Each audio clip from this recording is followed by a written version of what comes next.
Hello, good morning and welcome to Hungary for the 7th weekend in the GP2 Championship for 2007. We're heading now to race 13 of the series. It's Sunday's sprint race, and the drivers will start the race in the order in which they finish race 1, with the exception of the top 8. The man who won the race, Adam Carroll, starts 8th. The man who was in 8th place, Javier Villa of Spain, is on pole position. Adrian Zagu, South Africa, held him off to the end of the race and starts in 2nd place ahead of Roldan Rodriguez and Borja Garcia. So very much a Latin feel to the front row of the grid. And our top 2 in the championship, points leader Timo Glock is 10th. Lucas de Grassi, who comes onto the grid 4 points adrift in the standings, will start in 5th position. So we may see the championship tied up by the end of the race. Of course, anything else could and quite probably will happen. 23 of our 26 cars on the grid today, and a couple of reasons for that. First, Marco Martinez, the new racing engineering driver, did not qualify, so in fact he didn't start yesterday's race either. But we've also had 2 drivers with bizarre retirements. Christian Bakkerud with a replay or a resurgence of the back injury that he was put out in Barcelona with, and new boy Marcus Niemöller, who, Gareth, just wait for a moment, whose shoulder dislocated itself during the race. Oh. A legacy of a motorbike incident a few weeks ago. So apparently, as you can imagine, in a fairly large degree of pain as he brought the car into the pits at the, well, not at the end of the race, but at the end of his race. But Gareth himself has just had reconstructive knee surgery, so any mention of joints and stuff is probably getting the real heebie. Literally a sore point at the moment. Yeah, very literally. No, that would hurt. I mean, that would rule him out of today's race. And these things are so physical to drive. I mean, it would be impossible to race. You've got to feel very sorry for the guy. That's pretty uncomfortable. And especially here, one of the bumpiest and most tortuous tracks, as we said yesterday, second only to Monaco as one of the slowest racetracks that anybody goes to. So, yeah, very, very physical. So the cars are clearing the grid, and that means that we have got just a couple of minutes left to go before they roll away. The 2 lights on, 2-minute warning. There is our pole sitter, Javier Villa, and beside him Adrian Zagu, beside and behind, who will start on the outside the front row of the grid. Now, yesterday's race, for those of you who saw it, was interrupted by a safety car period after a huge incident. Luca Filippi, earlier in the race, had made contact with Nicolas Lapierre, and it's believed as a legacy of that. Exiting the final corner over on the right where all those people are standing, his car's left rear suspension broke and pitched him sharp left into the barriers, which then spat him across the road in a multiple set of spins with all the bits flying off the car. What was left of it has been rebuilt. It doesn't look the colour it normally looks. Most of it is raw carbon, but it's a supernova car, so it's going to be hard to tell whether it's actual paint or carbon. But clearly David Sears' boys have done a very strong job to get the car together and ready for today's race. And we're on board with Kazuki Nakajima, who had a very, very strong race yesterday, continuing his long string of points successes. P2. Well, a man who did have a drama in yesterday's race, Giorgio Pantano, was looking perhaps for the lead of the race and to move himself further up in the points, and we gather after the race that in fact he had retired with an alternator failure. The car just came to a sort of grinding halt in the pits on him. Nicolas Lapierre, another man to stop at the side of the track. That was after an incident, as we mentioned, with Luca Filippi. Mike Conway, 23rd on the grid, just probably cannot believe his misfortune. The reigning British Formula 3 champion right at the back again, and just struggling to, he must feel like he's beating his head against the wall. The season, I'm sure, can't finish soon enough for him. Well, this is Ho Pin Tun coming on to 9th place on the grid as they form themselves up here, ready for the start in Budapest.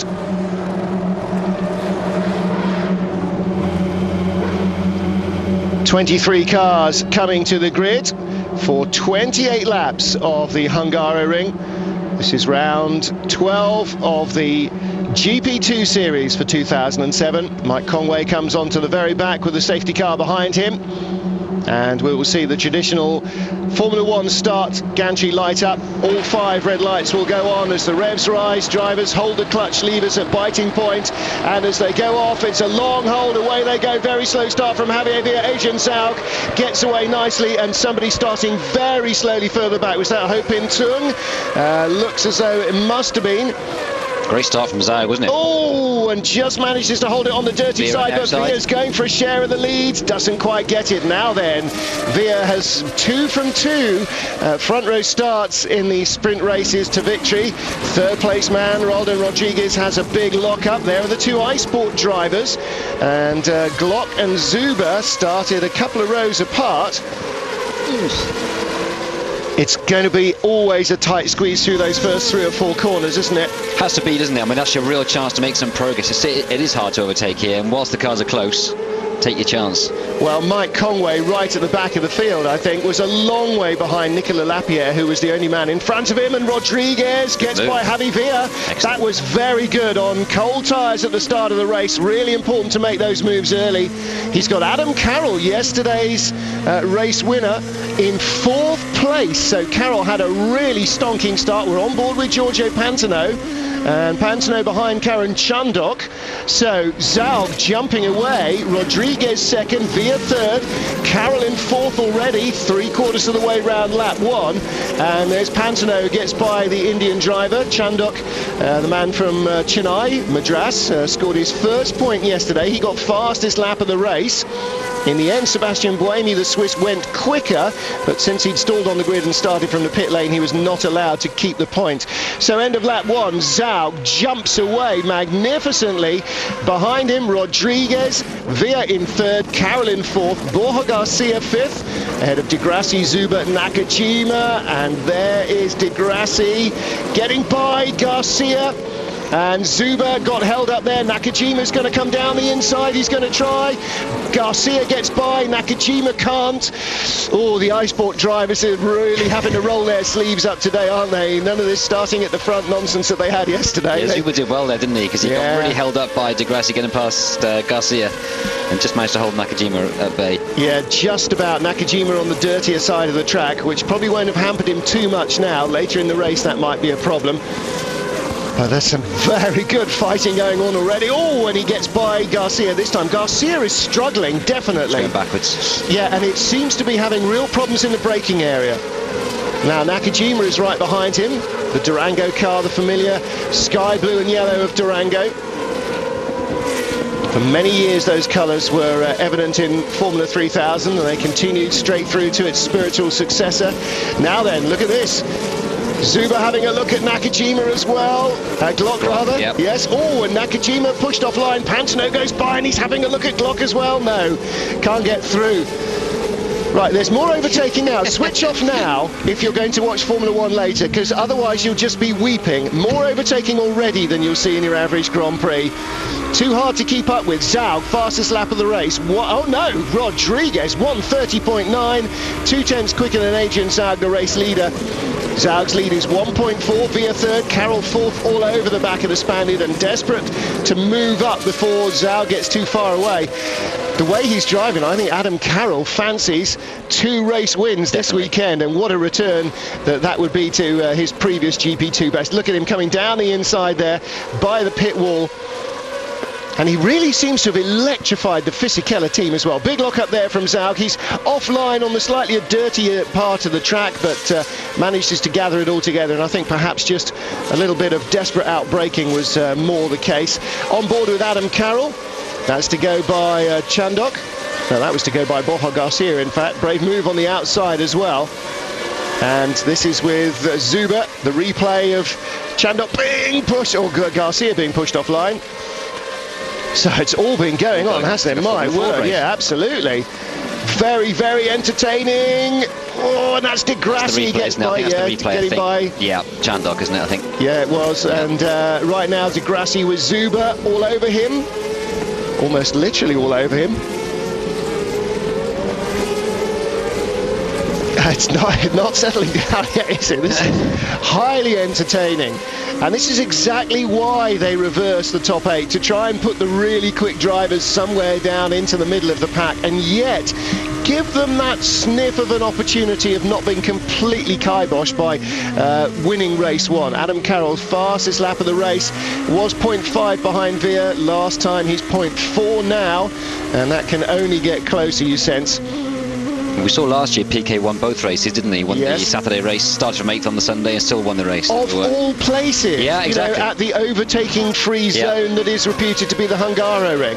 1, 2, 3, 4 go 3. De Grassi in 5th, Zuber in 6th, 7th is Garcia, 8th Glock, the second of the red and blue cars. Points only go down to 6th place, so at the moment our championship leader is getting none, but he's moved up at least from 10th to 8th. De Grassi still in 5th where he started, and Gareth, we've touched on the fact that he's had a lot of podium finishes. He's finished in the points 11 of the 12 races so far this season, 10 in a row, but he's not won a race. Is he going to end up winning the championship without winning a race? That would be it would be wrong, wouldn't it? I mean, he's been steady Eddie this year. He's shown flashes of good pace, but he's not a patch on Glock's pace, or even Zuber's for the most part, really.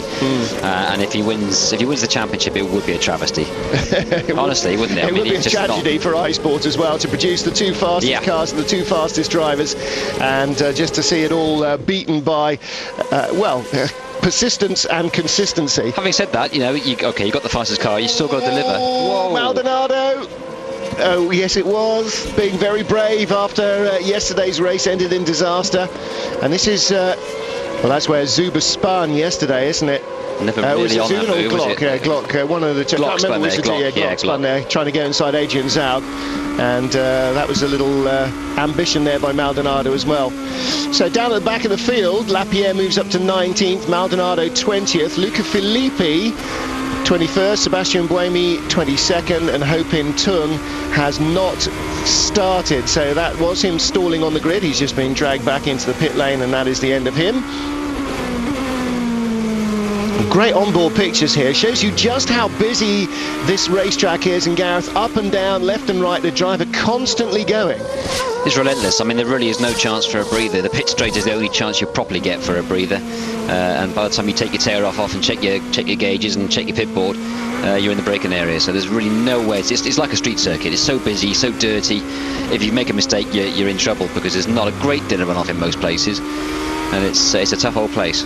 You can see further down the order Mike Conway pulling himself up a little bit. So in fact he wasn't right at the back. That must have been Sebastian Buemi.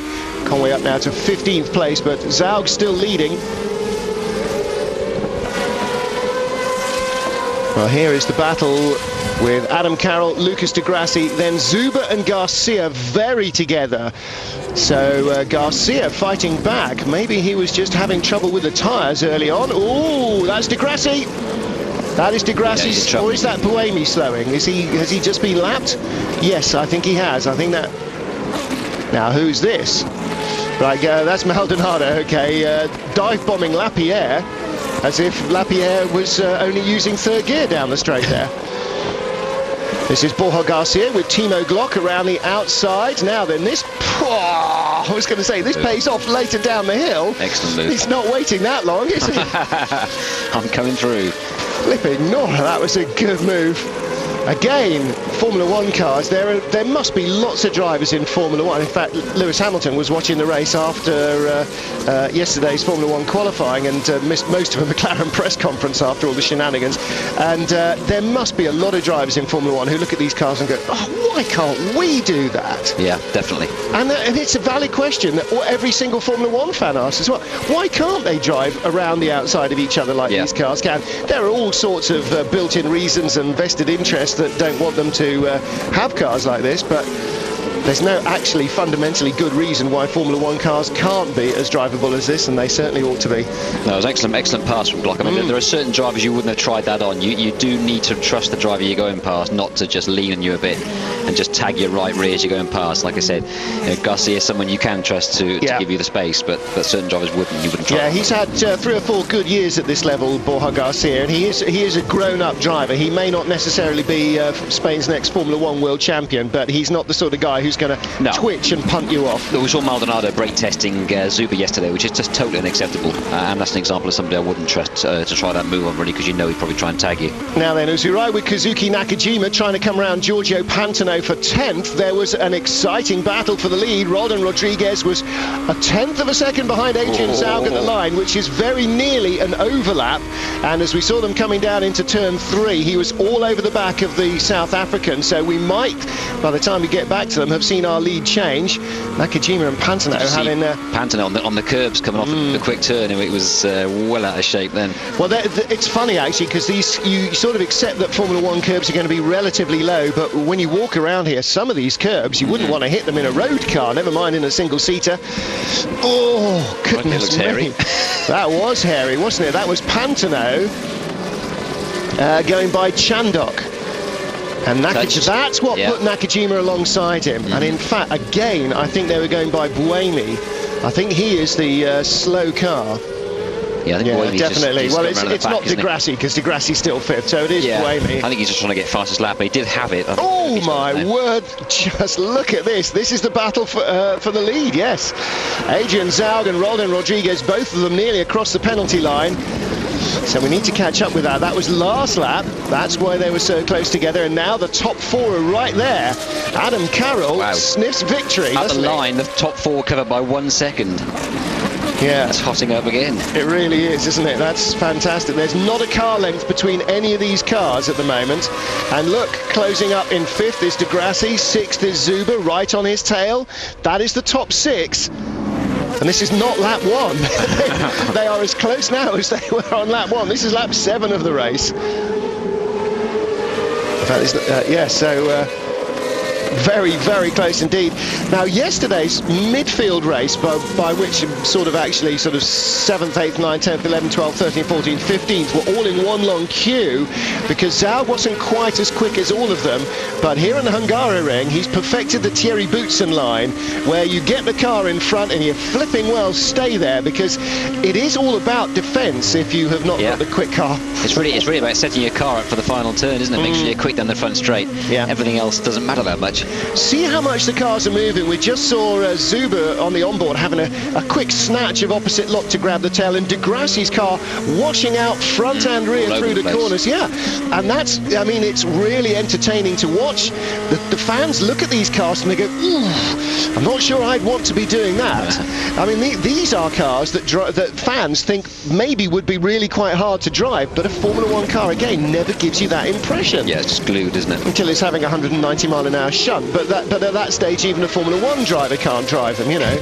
If you think of Lewis Hamilton at Nürburgring, or any of those cars that skated off in the floods, you know, those are undrivable by, you know, God Almighty. So it's these cars really give you the impression that the driver's working very hard indeed. And that's another great thing about the Formula, is that despite the changes this year, a bit more downforce and so on, they've upped the power a bit as well. And so they're still twitchy, more power than grip, exciting things to watch. This is great. Got 7 cars in the lead. Yeah, absolutely, because Glock's closing up onto Zuber. And next up, of course, Pantano 8th, Nakajima 9th. You can see them in the background. They're 5 or 6 laps away from catching this bunch. No, they're not. They're maybe 2 or 3 laps away from catching this bunch. What time's Pantano doing? 1:30.5. Leader did a 1:32.1 on the last lap. I mean, Zaug's going slow, isn't he? 32.1 is way off the pace. Well, maybe Zaug has read the collected words of Alain Prost, you know, win the race at the slowest speed possible. Which is what Adam Carroll did yesterday. You know, you just don't put no strain on the car, no strain on your tyres, no strain on yourself. Take it easy. Di Grassi missing apex again at that corner. He just hasn't got that right, has he, at all? He's about a metre away from the apex. He's going in too quick. Well, he was okay until he locked up the front. Yeah, exactly. And again, he's asking too much of the car. He's going in too quick. He can't get the car slowed enough to get to the apex. Lap after lap, Zuber. Oh, that's the leaders. Oh, no, it's not. Beg your pardon. It's Senna and Maldonado falling over each other. There is Senna's teammate, Zaug. Just holds on. I tell you what, Rodriguez is having a monster lunge down the inside every time, and here he goes. Contact! Well held, Zuber. Thank you very much, Via. Very good. Via first, Carroll second. Cuts Roldan Rodriguez's nose off because he's not going to have any chance of Rodriguez being alongside. And here comes De Grassi. De Grassi's looking racier, I think, than we've seen him at any stage in a GP2 car right now. And so he needs to be. Zaug is getting his sleeves rolled up as well. He's got Zuber alongside. Block behind. Yeah, and I think Zaug's been pushed out again. Oh, that's really wretched for the South African. But what a dramatic lunge there. Lap after lap, Rodriguez got closer and closer and closer. There's Zaug between the two iSport cars. Led coming on to the beginning of the lap, halfway round. He's down in 6th position now. So, Via, now, having seen his lead from pole position eroded, is now back in front, but he's got Adam Carroll right behind him. And this is why Roldan Rodriguez lunging at Adrian Zaug down the hill into the inside of the sharp left-hand turn 3. Well, they nearly got away with it, didn't they? Just braking so hard here, Gareth, it was almost unsurvivable in the lead. He just left too much room, didn't he, Zaug, and just tempted Rodriguez into turn 3. I think Zaug's problem there was that he didn't shift the gears correctly under braking, and in fact he was in the wrong gear. Otherwise they might have rejoined in front of their rivals, and they might have stayed first and second. They certainly did very well both to avoid spin right in front of the pack, which might have been more than calamitous. Glock now with Zaug behind him, and Pantano's desperate to get by as well. And this, talking a couple of laps ago about Zaug trying to win the race at the slowest possible speed, of course, not being facetious, he couldn't go any faster than the car was going at the time. He was not, I mean, maybe he might have had another 10th or so in the car, but he was desperately not trying to rag it. But on the other hand, if he could have opened up a gap of 5 seconds, he certainly would have done. Exactly. I think a good second or second and a half is all you need. You know, 5 seconds would have been a push to get that, but a second and a half just to stop any silly moves. A high drama here as Christian Horner sees his driver lose the race. Down into the first corner, more moves, Adrian Zaug being passed. That by Timo Glock. Giorgio Pantano had Kazuki Nakajima. Here's Nakajima's view of what's going on. There's the pass of Zaug in front. Nakajima, hello, where's your brake pedal, Kazuki? Electrifyingly quick, and the reason he was so deep in there was he was trying to get the outside move going around Giorgio Pantano. Yeah, Pantano's he's too wise for that. Well, thanks very much. Off you go. I'll tell you what, there are a few drivers in this series that really enjoy a good dust-up, aren't there? My goodness. Zaug now is falling. Everybody, he must think, hey, have I got a sign on the back that says kick me? He's got the pass me sign on the back, hasn't he? Because everybody's lining up. Pantano and Nakajima trying to have another go now. And Zaug is really dropping away very fast. 1:32.3, and Javier Villa, the race leader, 1:33. That's how much Zaug was holding the whole field up. Well, another benefit of the reverse grid system is it does give people like Zaug and Villa, who are inexperienced drivers compared to some of these guys, it gives them the chance to be up against top line drivers and to learn from them. You know, you learn such a lot being wheel to wheel with these people. Yeah. Someone like Pantano's got so much experience. Absolutely, he was racing 3,000 before Zaug was allowed to drive cars, so it's exactly as you say. You know, you get thrown in at the deep end, and ordinarily you wouldn't. Sink or swim, don't you? With a standard grid, you wouldn't get that. You'd see these guys occasionally out in qualifying, but you'd never come across them in a race. You'd only see them as they lapped you. Yeah, exactly. Yeah, a la Formula One, exactly right. And again, you know, many things that could be improved in Formula One, and that would be one of them. Is to give some of the minnows a bit of exposure by starting them at the front. And then, you know, how many times have we said, you know, what a great race that was by Schumacher when he gets sent to the back of the grid or whatever. You just see how electrifyingly fast the real superstars of motorsport can be.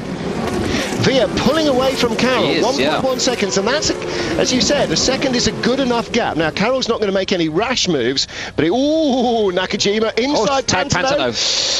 Little tag. Now, Giorgio couldn't nail it again there because he was facing the grass. So Garcia went by him. That's Chandok going by as well.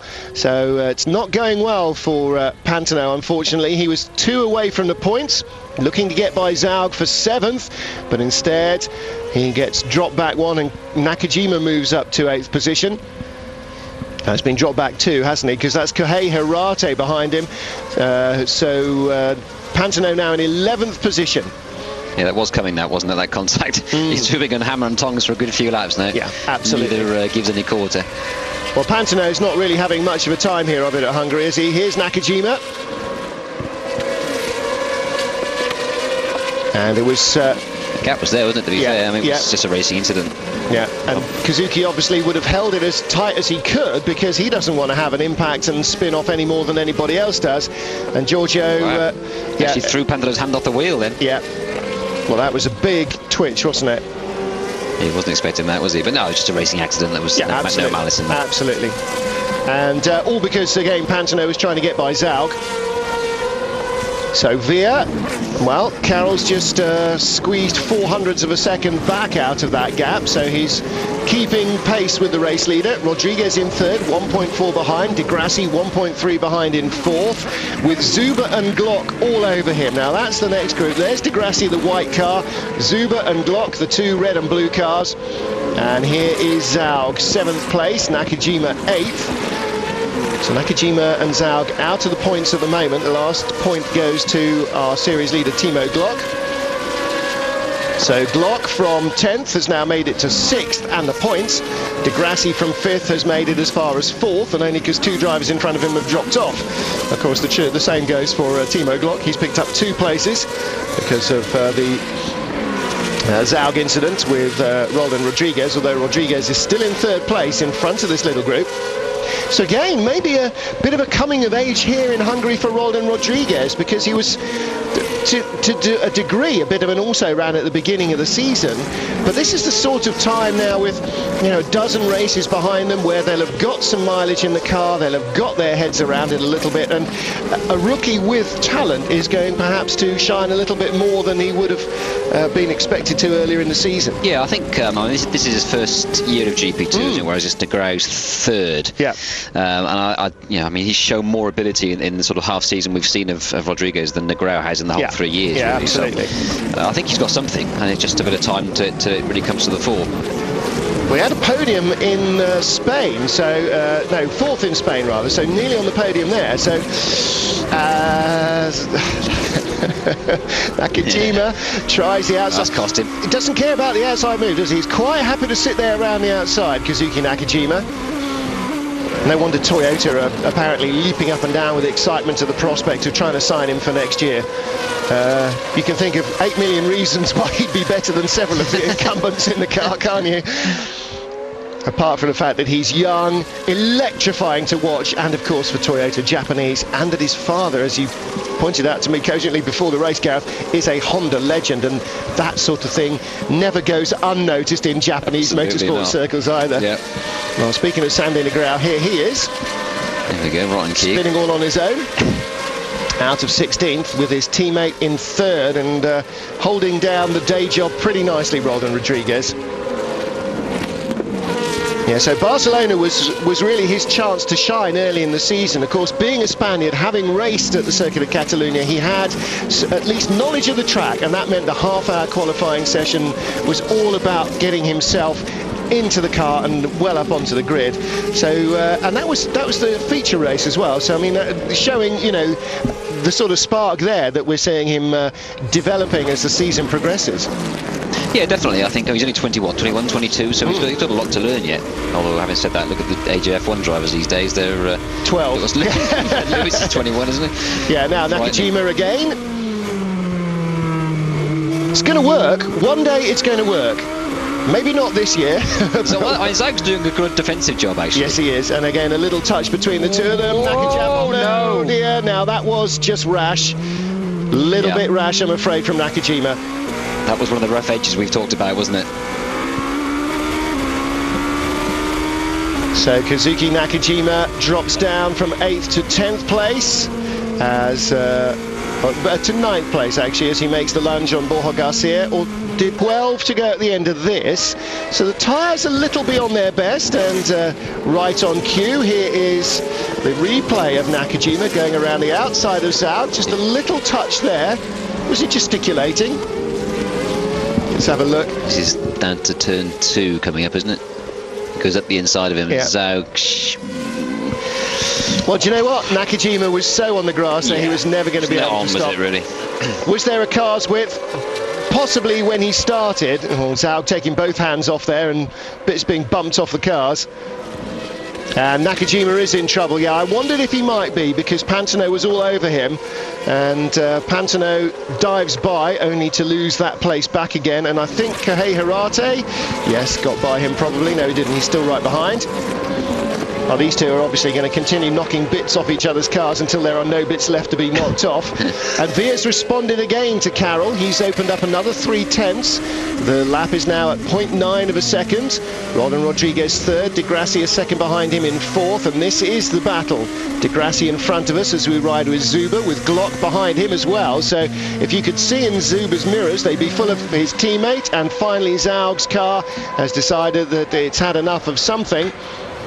Yeah, it's quite a big hit actually, wasn't it, from behind from Nakajima. So, but yeah, De Grassi's holding up both the Iceport cars now. So I wonder if Andy, oh no, just locked his rears up in the brake in there and got it all. Oh, adds insult to injury. Around it goes again. Oh, he hasn't lost the engine, but again the Durango drivers are surviving everything, and just they will end up in 7th and 8th, roughly where they started, having passed about 20 people each because of the cars that are going by them, spinning and coming back towards them again. Oh, so Timo Glock now then. Glock behind De Grassi. Those are our top two in the championship. Yep. De Grassi 4th, Glock 5th. So Lucas's hopes of tying the lead here, Gonzville. Nakajima. It's got to be, hasn't it? I mean, yeah, around Zuber. Here we go again with Pantano behind. No, didn't work. Pantano's lining up turn 3 around the outside. Go on, Giorgio. Be brave, be online. Good move, Pantano. Fantastic. Lucky. Well, again, Nakajima in the wrong gear off the corner, and Pantano just had to run down the hill around the outside. I think he's not with the wrong gear. He just lost momentum, didn't he? He couldn't get on the gas because Zuber was in his way. Maybe the engine was just dug. Yeah, it drops like the power band, basically. Yeah, and Pantano kept it in the power band and got a much better drive off the corner. Hirate's car having a huge twitch behind. Well, here's the replay from the outside. Look how close Timo Glock is behind. Yeah, just misses his braking point. Exactly what he does, and just locks his rears. By the time he's corrected it, he's way past the turning point. Look at the dust on the outrun there. I mean, nobody goes off there on a regular basis, and it was just a nightmare. Nakajima is still being passed, isn't he? Yeah, that's Hirate going by him as well. Next up is Andy Suchek, Mike Conway, and there is Adrian Zaug. Well, the un-South African, unfortunate really, I think, in this race. Should at least have been in the points, but held on to the lead really bravely in a car that clearly didn't really want to be there. Via holding off Adam Carroll, still 0.9. Rodriguez third, the green and yellow car. Then De Grassi Glock, all as one. 6th place and a point, Borja Garcia ahead of Karen Shandok, his teammate, and Andy Zuber. Then Pantano, then Nakajima, Hirate, Suchek, Conway. That's the Spanish and British Formula 3 champions. Conway in 17, last year's British Formula 3 champion, 2005 Spanish F3 champion is Suchek in front of him. Nakajima getting punished probably for the contact he's made with take a pick. Oh, but with Zaug, that'll be the Zaug incident. No, that's... Can't think of any other reason.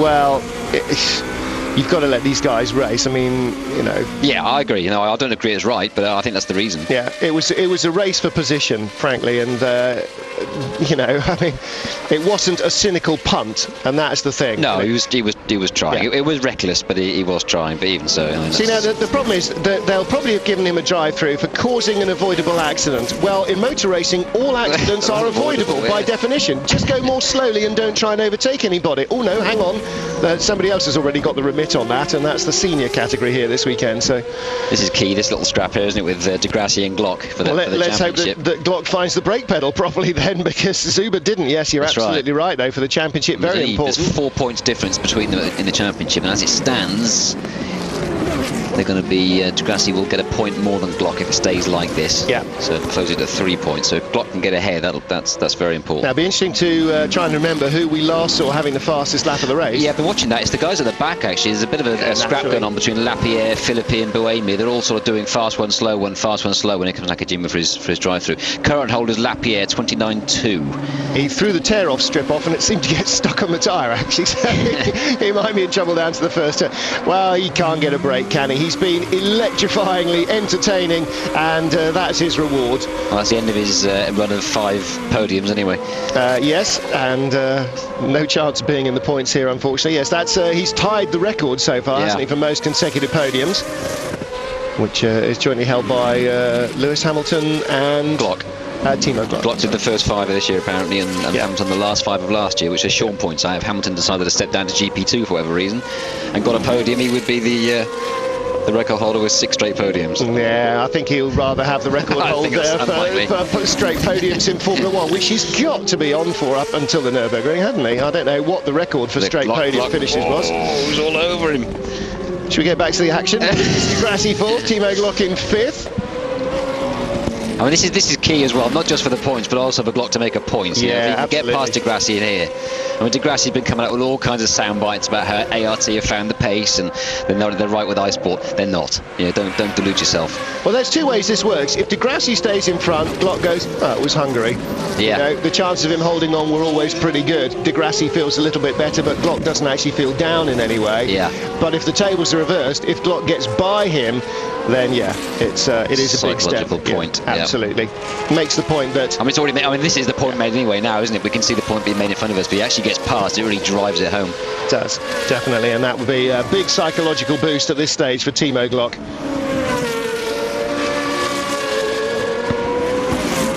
Well, Timo Glock is certainly making a real nuisance of himself, isn't he? Lucas Degrassi daren't look in the mirrors because he knows that Glock is going to be in both of them at the same time.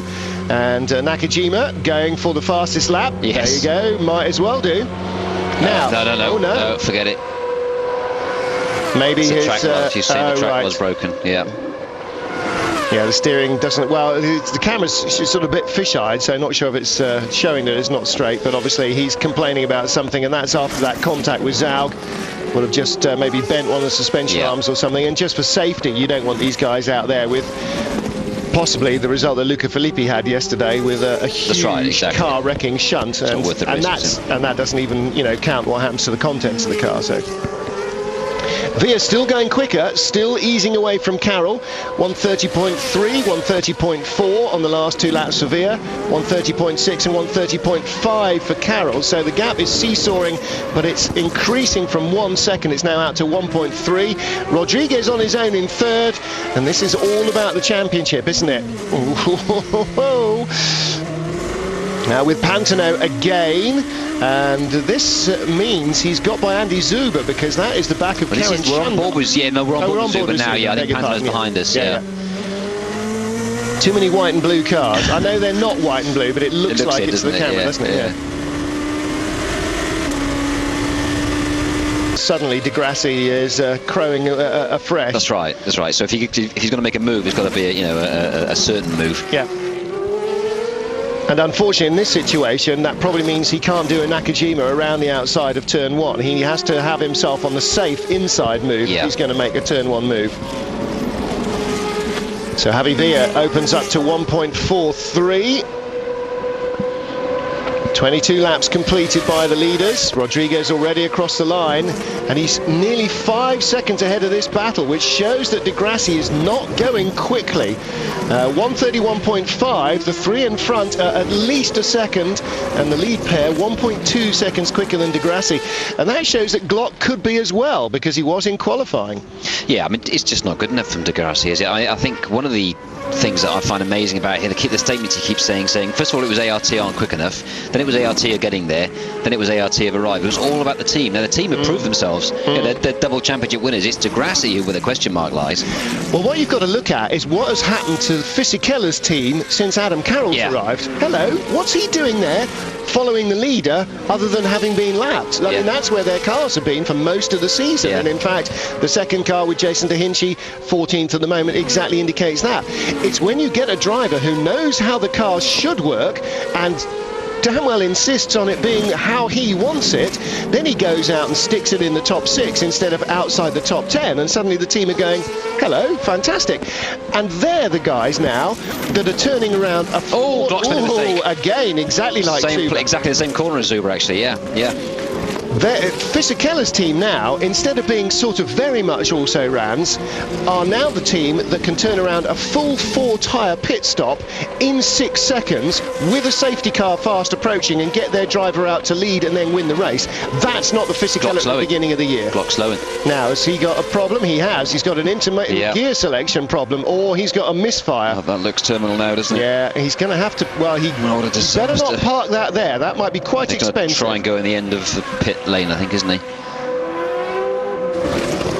Now it's going again. He's slowed right down by the pit wall, but it's going in. Well, he's got to find somewhere to park it safely. He's obviously going to try and drive it back to the pits because that is the safest place to park it, but that's really unfortunate. Well, De Grassi will certainly be feeling big relief. Yeah. It's not what we Zuber, that's Pantano, isn't it, behind Zuber? Yeah, it is. And this is for now 7th place, so they're only 1 away from the points, and they're right behind Karen Chundok. So, with 4 laps remaining after this, there are the 2 teammates. 5th and 6th are Borja Garcia and Karen Chundok, so both Durango cars in the points. And De Grassi will certainly be feeling very much more relieved about 4th place than he was a lap ago. And very, very unfortunate for Iceport. It has not been a good weekend for them, considering they started with both cars on the front row. They've certainly got the pace, but the luck seems to have a little bit deserted them this weekend.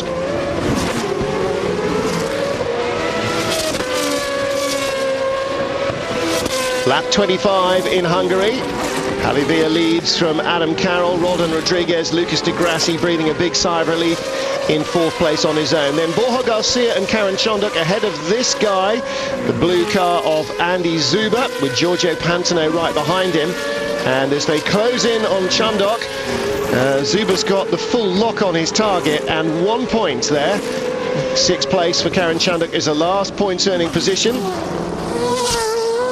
And the Indian driver will be feeling the pressure in the last couple of laps, I think. Mind you, so will Zuber, because Pantano is really... everything's like a red rag to a bull to him in this race. He's had a go at everything and everybody. He drove fantastically well yesterday. He got nothing from it, didn't he, when the car failed, alternating failure. Well, ditto today. He's, again, been very, very entertaining. He has, definitely. Yeah, he's done a great job. Tim McLough. So, whatever it was... Now, I wonder whether that was, again, electrical-based, alternator failure on one of their cars yesterday. I mean, obviously, only a post-mortem will tell us. But no mistaking the body language. He's very, very disappointed. And the Iceport team really need to get a break as well. They've had, you know, since Manicourt, really, it's been a bit of a rocky road for them. Yeah, it's so difficult to pin down what the problem was. It's impossible to pin down the problem. It's just bad luck. It is just bad luck. It's nothing to do with preparation. It's just rotten luck. Absolutely. And it strikes anybody at random. And there's absolutely nothing you can do about it.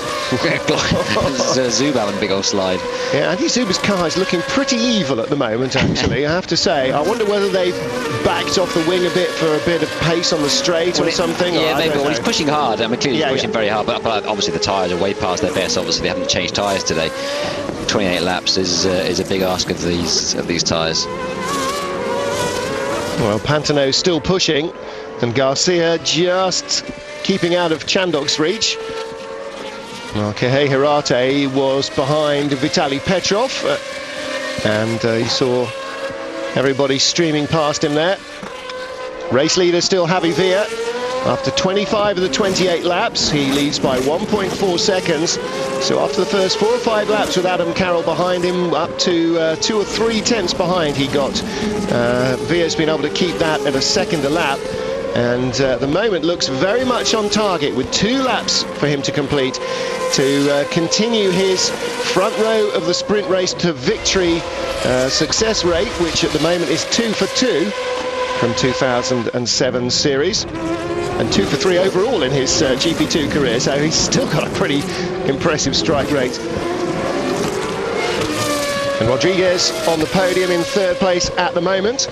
So 2 Spanish drivers and an Ulsterman. And Rodriguez on target for his 3rd point score only of his career. He was in 8th place, got the single point in the feature race at Silverstone as well.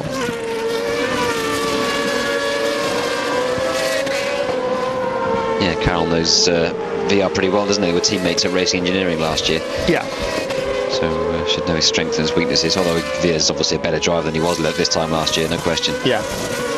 And I have to say that Carroll clearly hasn't quite got the car, although the last lap he was 0.4 quicker, so maybe we're going to see a last lap lunge now. 26 laps completed by the leaders, and Carroll within, or not within, but exactly a second behind Javi Veer. So as we watch this battle for the final point with Andy Zuber ahead of Giorgio Pantano, hopefully we might get a chance to cross back to the leaders and see whether Carroll is able to close the gap in the final 2 laps. If he's got nothing left to give, 0.7 behind at the line this time, he's closed another 3/10. That's not enough to take the lead before the end of the race. But well, there is Roldan Rodriguez in 3rd place. No, De Grassi in 4th rather. There's Garcia 5th, Chandot 6th. So clearly the director feels that Adam Carroll's got nothing to show us. Here is our lead battle then. That's 1, 2 and 3. Veer heading towards victory here, it seems. Adam Carroll closing. Well, if he could somehow overhaul Veer on this last lap, that would be really quite a remarkable finish to a great weekend for Adam Carroll. And he is getting closer, Gareth. He is inching a lot closer, yeah. But he might have left it a little too late. I think the chances of him making a pass are non-existent, but just turning the screw and putting the pressure on Veer over this last lap or half lap is what he's trying to do, I think. You know, just try and close as much as he can and see if Veer makes a mistake. I think Veer is now a very mature 19-year-old compared to the fresh-faced 17-year-old. Oh, and that's a point then for Andy Zuber. Karen Chundok loses it under pressure. That was down into turn 3. So Javi Veer heads out of the 15th and final turn here for the last time. 28 laps completed, and he rushes to the checkered flag. His 3rd race win of the season. Adam Carroll, yesterday's race winner, takes 2nd, and Roldan Rodriguez on the podium as Luca Filippi and Sebastian Buemi trump each other for the Nicola Lapierre and Sebastian Buemi trump each other for the fastest lap of the race. 4th, Lucas de Grassi. 5th, Borja Garcia. Timing screen's taking a while to catch up. Karen Chundok didn't finish in 6th, of course. Andy Zuber in 6th place. But the Fisichella team, what must this last couple of races with Adam Carroll have done to their confidence? A win and a 2nd this weekend, and especially after a great strategy call with the safety car coming out when Carroll was leading the race and still had his pit stop to complete. A fantastic job by them. And again, Javi Veer, nerves of steel, he hangs on. At the beginning of the season, if we'd been told that Javi Veer would be the first man to win 3 races, we'd have been going, well, which Javi Veer is that then? Because he's certainly changed from last year's Javier Veer. He's grown enormously. Fastest lap to Sebastian Buemi, who started on the grid and doesn't seem to have incurred any other penalties this time, so he should get the point for that. Very quick too, 28.9. Wow, him and Lapierre both 28.9. Well, frankly, he'd been circulating off the back of the entire field, not passing anybody or challenging anybody, just to keep his tyres alive to get 1 point at the end. So that was a pretty boring 27 laps and 1 quick lap at the end. Still very quick though. That is very quick. Yeah, but really. No, even so, I mean, you know, it's not. He hasn't got brand new rubber on there. He's still done some distance on the rubber, so no, that is quick. Indeed. But yeah, you're right. It's not. It's probably in the spirit of things. So they should. I personally think they should do something about that. This one slow, one fast, one slow, one fast. It's not on. What a tedious lap. what a tedious race, just to hanging on to the very end to keep your tyres alive and to get the fast lap. And that's why everybody was lapping him in the beginning. You see, that's another thing, you know. Yeah, getting in the way. Yeah, if you get a genuine fastest lap in the race in a string of fast laps, that's one thing. But then, you know, lapping slowly enough to be lapped by half the field. So anyway, back to the top, and Javi Veer claims race win number 3. He is the driver with most victories so far this season, and Alfonso Dorleon Bourbon, his team boss, will be absolutely thrilled. And you know what, I would think probably equally delighted for him will be Adam Carroll, as you said, last year his racing engineering teammate, and Carroll takes a win and a 2nd place, and that is a big old haul of points as well. 16 points from the weekend. That's 3 podiums from the last 5 races for Adam, 2 of which are wins. Can't argue with that much, can you? Yeah, good stuff.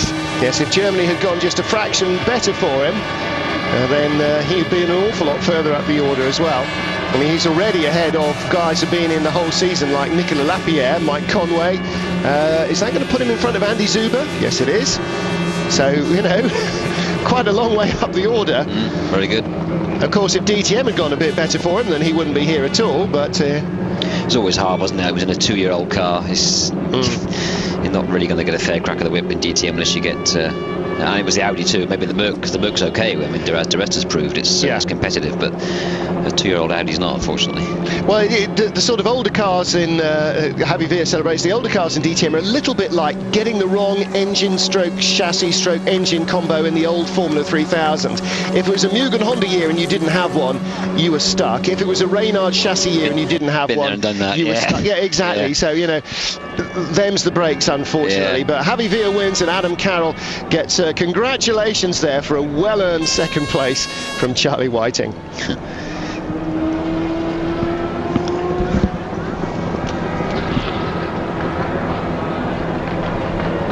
Herbie Blash, I'm malign him, congratulating Adam Carroll, maybe helping him out of the car. You know, he looks like he might be a little bit tired, Adam Carroll. Maybe he just couldn't get his hand system undone. So Adam Carroll takes 2nd, Roldan Rodriguez, he's not that tired, is he? Fair enough. He's fitter than that. Oh, that's what he couldn't get undone. He couldn't get his drinks connector undone. So as he heads off to the podium, there you see the championship standings.